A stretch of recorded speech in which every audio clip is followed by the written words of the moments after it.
Hello and welcome to what should be the last episode of my Infdev plus Hardcore Survival series. In this episode I would like to visit the Void Dimension and defeat the final boss there. But for that I'm going to need to do some preparations.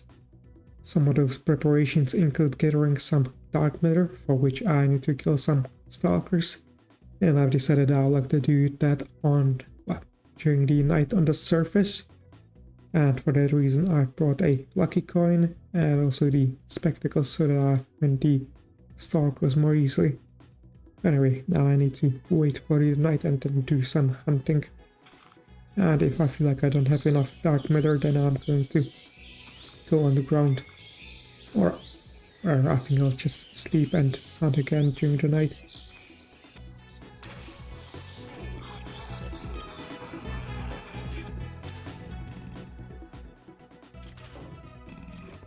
As you can see, I have decided in the end that it is probably better to hunt the stalkers underground. That's because even if I don't get that much dark matter, I can at least gather some iron, which I can exchange with the pigmen to get some dark matter. And also some diamonds, which I don't need that much, but I'll still gather them.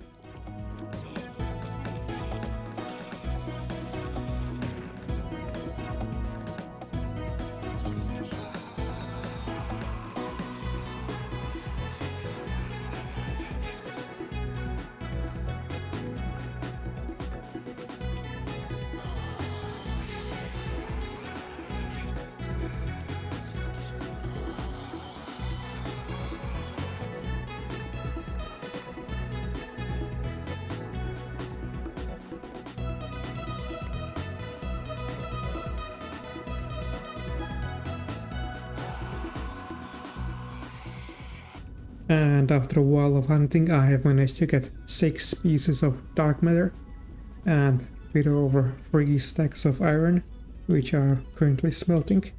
And I've also decided to scrap some of the iron tools that I have gathered on my journey, so I have even more iron.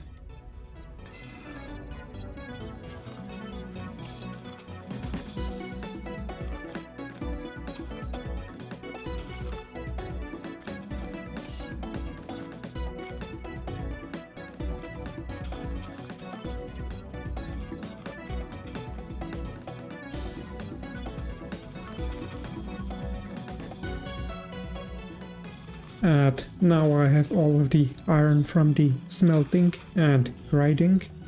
And as you saw, I've also gathered some pigmen in this fence. Unfortunately, those pigmen were hit by a breeze, which made them attack me, but I believe that I should still be able to trade with them. Yeah. Anyway, the reason why I've decided to gather these pigmen inside of this fence is because I feel like it will make trading faster, not easier, since I still had to gather them. Anyway, as you can see, I got some dark matter over there, so that's quite nice. I just need to protect them so they don't get attacked again.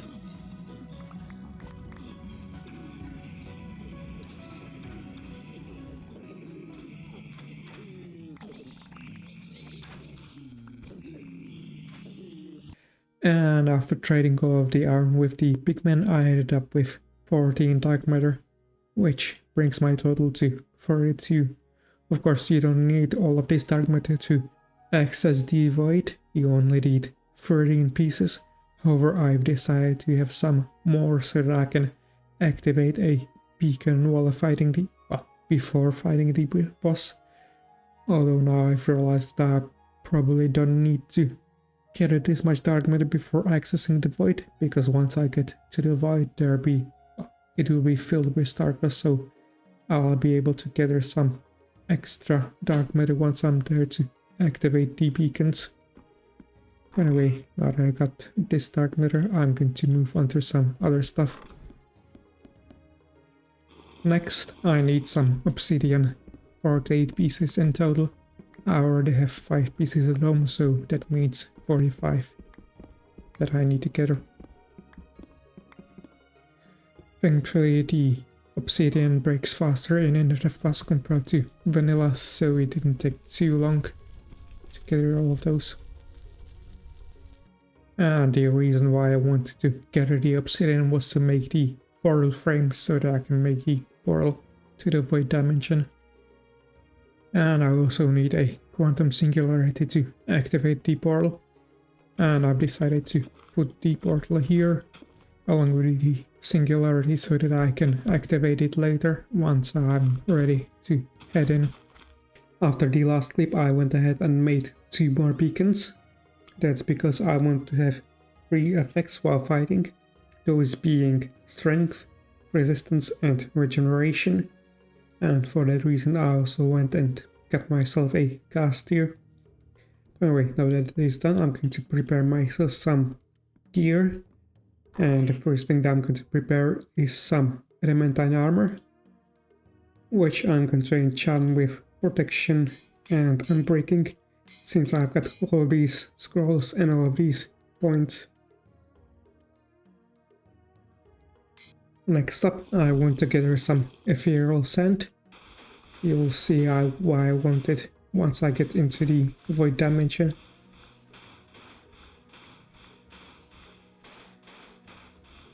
As for the other things that I want to take there are the golden carrots for food, musket since it's the strongest range weapon, trident as another range weapon, the wind staff to get rid of the crystals, golden apple and life shard for healing, wand of Gabriel for transportation. Then there's the crown since it removes the debuffs, since that will be used because the final boss gives you debuffs before the fight. Then there's the rosaries. I plan to replace the crown with them so that I don't die. Then I got quivers in case I decide to use the bow or the crossbow. And then I got the devil's claw. I plan to replace the staff with it. That might be good. And also the climbing gloves, since I'll need to climb the towers that will be there. And also the agility capability used for getting to the boss, and also the band of regeneration, which I need to repair. But anyway, I believe that is everything that I might need for the fight. I'm gonna check in just in case there's something that I would like to prep, and if not, then I'm going to head into the void dimension. And there are in fact things I had forgotten to grab, those being the beacons, along with the brewing ingredients I need to put inside them, the dark matter, lucky coin, and the recovery compass, which will guide me towards the final boss. But now that I got these, it is time to head inside. Wish me luck. And I got set on fire, but anyway. And now that we are in the void dimension, the next step is for us to head over where the boss is, and the recovery compass shows us that it is in that sort of direction.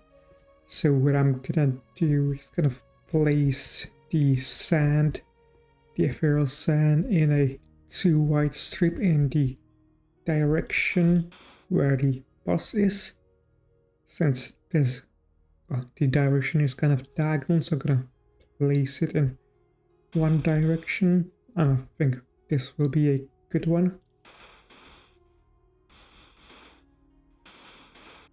And the reason why I want to place down all of the ethereal sand is because it is really slippery, so I can use the dash ability of the Sword of Michael to sort of gain a lot of speed, which I can then use to fly a long distance with the angel wings, which just reminded me that I didn't really need to bring this cape since I'll be flying, so I won't be able to use it. But anyway, it's time to travel over to the boss.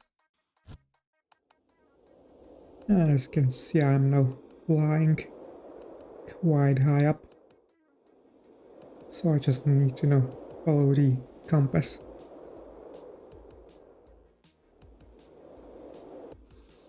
And in less than 2 minutes I've managed to reach my destination. Over there you can kind of see the boss.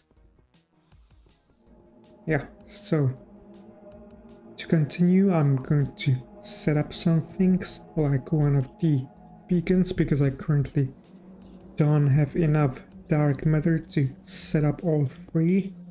I'm going to set it up near the boss and choose the strength power up. It seems like the crown is already broken, so it wasn't too useful. I guess it got destroyed by the effect, so I'm gonna put on the rosary, put on the lucky coin, and hunt some of these stalkers to get some more dark matter so I can borrow the other other two beacons. And now all three beacons are activated. Of course, you don't need quite this much dark matter to activate these beacons. I only needed this much because I wanted to fully power them. Anyway, now it is time to move on to the next step, which is to take out all of these crystals that are located around the boss. And for that, I'm first going to get the stalker that's bothering me. I just need to, wait for the debuff to go. Now I just need to take out one of the crystals that are on a fire tower. Although it seems I won't be able to do it with the wind staff. Oh, with the muskets I might need to go closer. Thankfully I had some blocks in one of the backpacks. Oh, and well, I'm building it a bit far away so I don't get hit by explosion, but I think I'm too far away, kind of. There we go. This reminds me that the reason why I didn't take the blocks is because I had the climbing glove. I completely forgot about it. Anyway, now it's time to take out the other crystals, except one. That's because I want to leave one so that I can destroy it right before the fight. Now let's see, can the wind charge destroy crystal? I don't think it can, so I'm gonna probably just use the musket. Or also try the trident.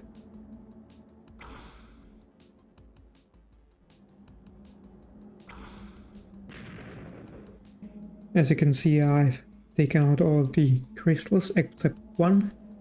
And I've also switched out my hotbar for the fight, which means that now it is time to, well, take out the last one and start fighting. My plan is like shoot the final crystal, then reload my musket, and then use the one-time ability to teleport myself down. So, wish me luck in the fight. And of course I missed.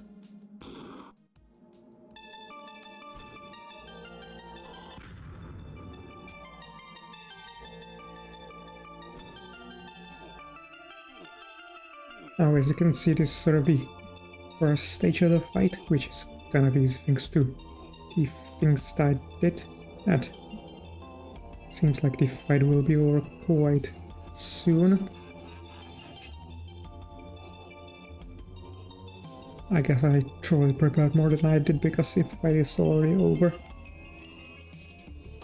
Now let's see, here we got the white crystals, which I got as a reward. So now I'm just gonna take the beacons back and then head home. Anyway, seems like all of my preparations have made the fight way easier than expected. I thought it would be kind of harder, but I guess that's nice since I'm in hardcore, so I didn't really have to worry about dying. But anyway, now it is time to hop into a portal, which will show us the end credits, which I'm gonna leave in instead of cutting, so you can watch them if you want to and enjoy the music that's associated with them.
I'm now going to head back home.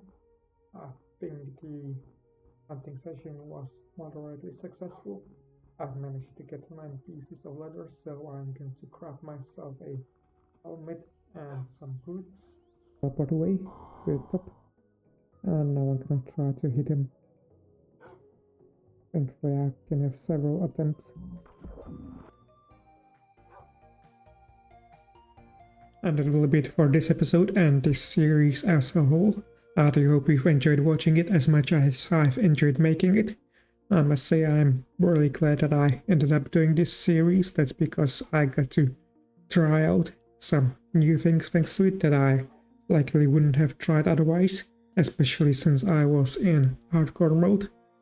And now to send off this world, I decided to cheat in some TNT and place it inside of the house to blow it up.